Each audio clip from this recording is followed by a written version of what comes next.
Hello, this is Logan T. Smith reporting from my backyard on January 19th, 2013. The big news today, of course, is that the NHL season begins today with teams going head-to-head again tonight. Of course, you've probably already heard enough about this, so let's talk about something a little more interesting. Like perhaps a petition signed by hundreds of thousands of Americans to have the American government build a Death Star. The White House turned down the petition, saying that even though building a Death Star would create millions of jobs, the quadrillions of dollars it would cost was probably a little bit too expensive for the already debt-laden country to take on.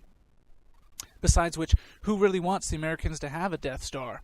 I mean, this is already a heavily debt-laden country, and all we really need is for them to have a really big fort with a huge gun in space, so that after they screw things up here, they can just blow up the Earth.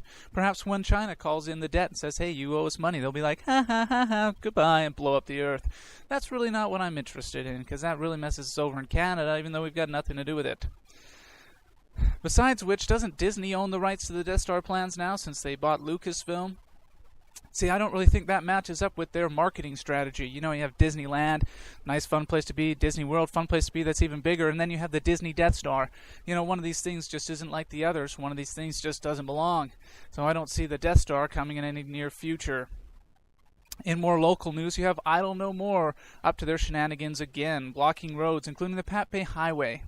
You know, I think perhaps that a group called Idle No More should take on a little more productive form of protest. You know, something that amounts to little more than loitering on a highway doesn't really seem to match up with the name.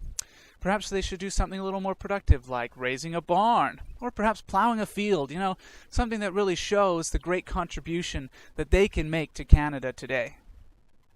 And that's how it looked from my backyard on January 19th, 2013.